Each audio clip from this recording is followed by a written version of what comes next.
বিসমিল্লাহির রহমানির রহিম। সমস্ত প্রশংসা আল্লাহর।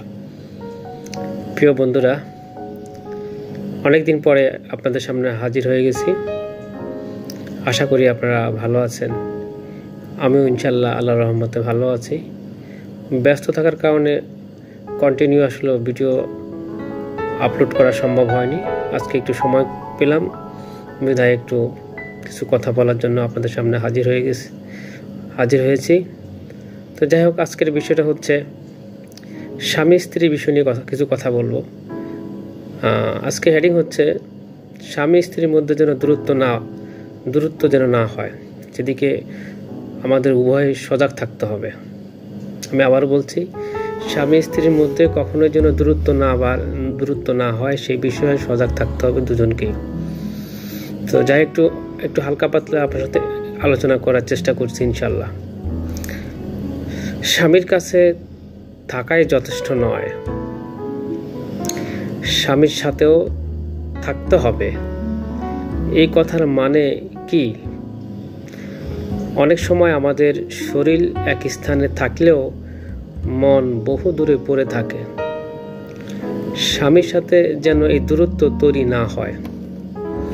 বিষয়টা হচ্ছে, আপনার স্বামী বিদেশে থাকে, আপনার স্ত্রী থাকে বাংলাদেশে, কিন্তু সেই স্বামীর মন কিন্তু থাকে হলো বাংলাদেশে। আবার অনেক স্ত্রী বাংলাদেশে থাকে কিন্তু তার স্বামীও থাকে বাংলাদেশে, কিন্তু তার মন স্বামীর দিকে নেই, অন্য কারোর কাছে, তার মনে করেন একজন ভালোবাসার মানুষ সাথে, তার দিকে মন সবসময় ওদিকে পড়ে থাকে। তো এটা যেন না হয় আর কি। স্বামী যেন সবসময় মনের সবচেয়ে কাছের মানুষ হয়।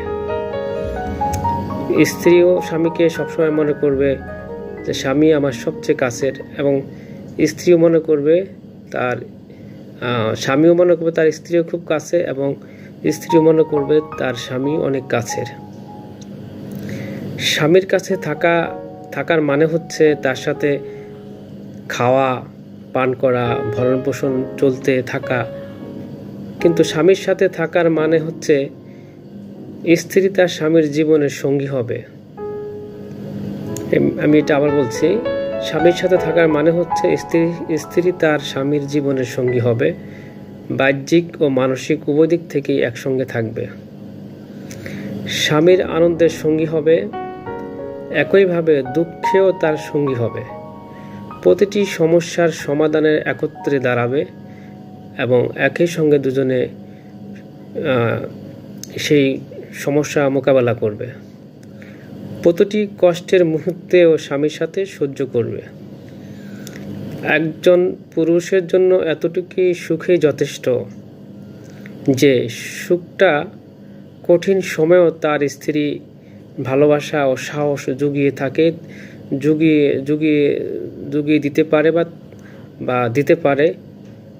তার কাছে এসে স্বামী অনেক মুসিবত বা অনেক কঠিন বিপদের কথা ভুলে যাবে।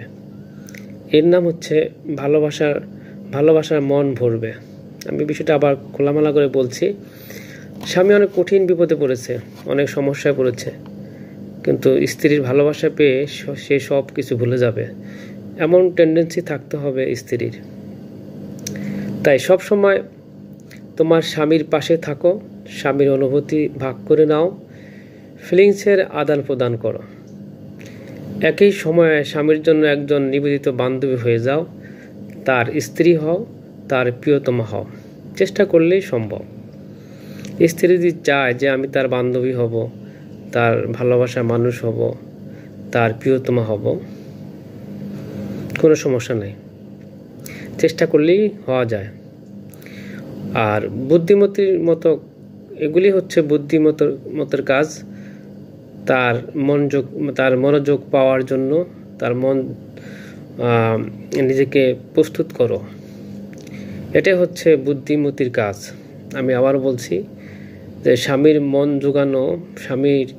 মন জোগাতে হলে কী কাজগুলো করতে হবে সেই কাজগুলো যদি স্ত্রী করতে পারে তাহলেই হবে বুদ্ধিমতার কাজ। প্রিয় বন্ধুরা, ভিডিওটা অনেক লম্বা হয়ে যাবে, আর বড় করতে চাই না। আজকে এখানে শেষ করতে চাচ্ছি। অন্য সময় অন্য কোনো টপিকস নিয়ে আপনাদের সামনে হাজির হব। মানুষ মাত্রই ভুল আছে, যদি ভুল হয় অবশ্যই ক্ষমা দৃষ্টিতে দেখবেন।